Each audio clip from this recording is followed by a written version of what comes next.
He was openly racist in that he never allowed black people to live there.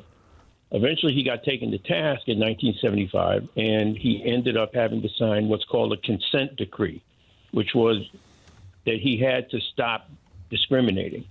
3 years later, he had to sign a second consent decree. That is a massive claim to open with. But here's what makes this conversation different.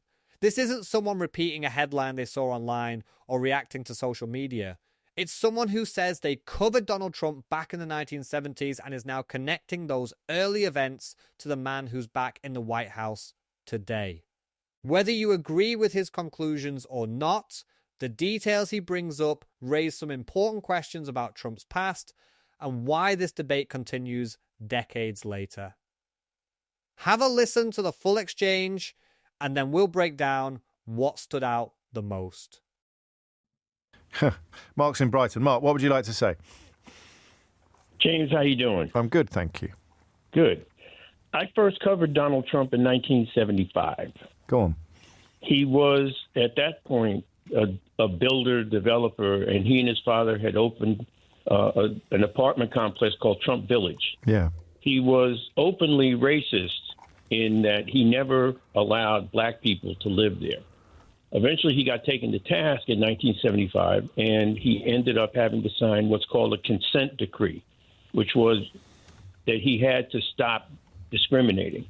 3 years later, he had to sign a second consent decree. That's Donald Trump. Yeah. All right. It's as simple as that. This is a guy who, through the years, as many of your callers have pointed out, never, ever, and this comes from his father, never admitted he was wrong about anything.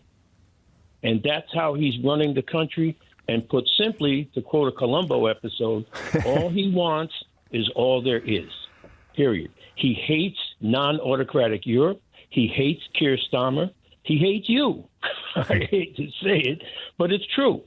Donald Trump hates anybody that stands in his way or has any progressive bone in their entire body. And he thrives off chaos, which is why nobody can predict what he's going to do next, because he thrives on that kind of chaos.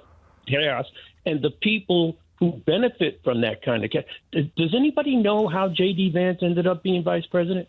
Well, I mean, the word is that it was what Peter Thiel wanted, and that Trump was persuaded by one of his sons that... That's right, Donnie Jr. Yeah. Donnie Jr. lobbied incessantly for J.D. Vance. Otherwise, he wouldn't have the gig. When you say you covered him in the 70s, in what capacity, Mark?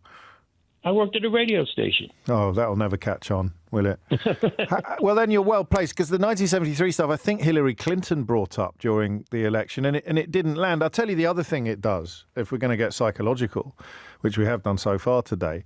It explains his continuing hatred of diversity, equity and inclusion, because that was one of the occasions when he did actually get his knuckles rapped fairly robustly by the authorities for being a racist. For You know what DEI actually stands for? Go on. Don Jr., Eric, and Ivanka. I'll ask you what I've asked everybody then. How does he get away with it? And for you, this is a 50-year canvas that you can paint on now. How does he get away with it? When some of the stuff you're telling me is so obvious, and much of it is on the record.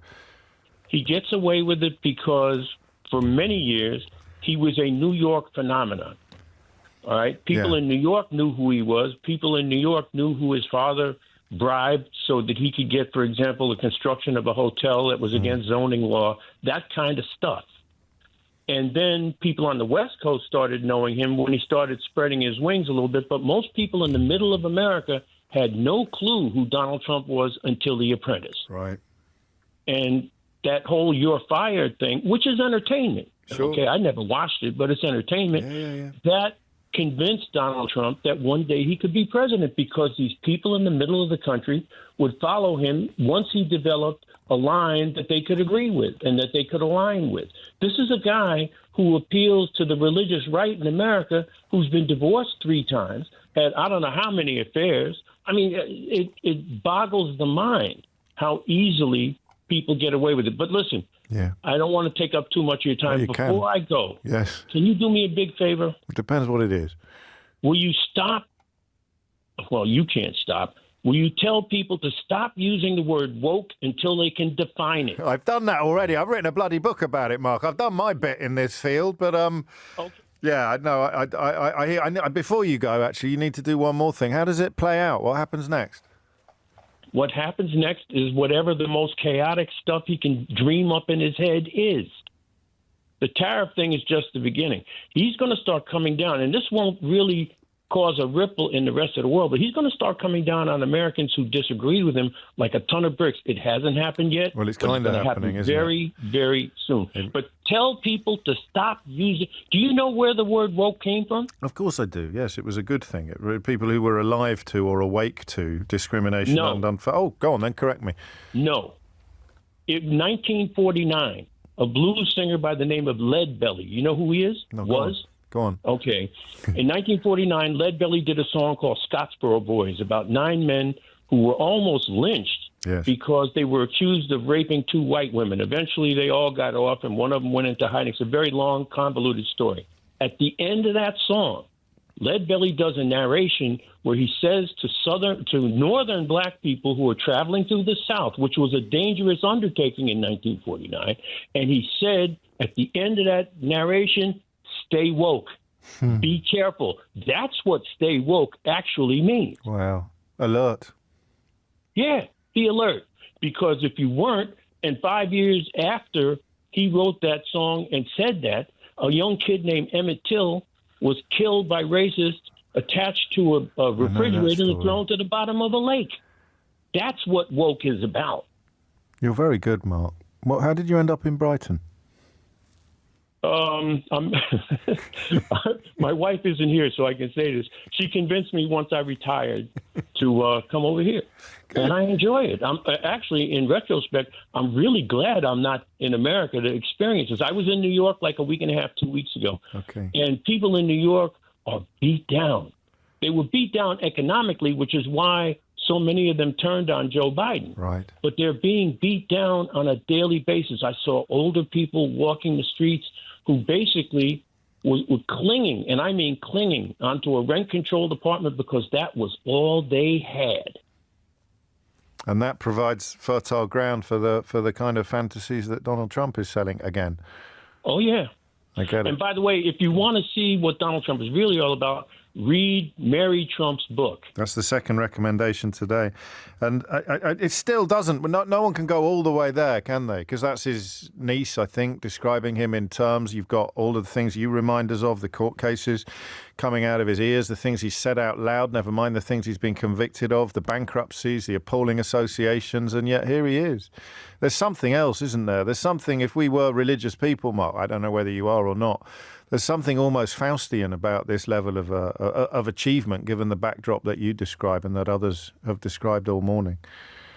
That means all it means is that if you have money to start with, which he did because his father gave him $3 million, and you're able to say, I never did anything wrong. It wasn't me. It wasn't me. To quote, who was that? Shaggy? Shaggy, yeah. The sage, the great. And that's really what makes conversations like this so fascinating. Whether you agreed with everything the caller said or whether you completely disagreed with his conclusions, one thing is certain: debates like this aren't going away anytime soon. Donald Trump remains one of the most polarizing political figures in modern history, and almost every discussion about him quickly becomes a debate about evidence, perception, and how people interpret the same events in completely different ways. What stood out to me wasn't just the claims that were made, it was the fact that they came from someone who said they had followed Trump's career for decades, long before he ever entered politics.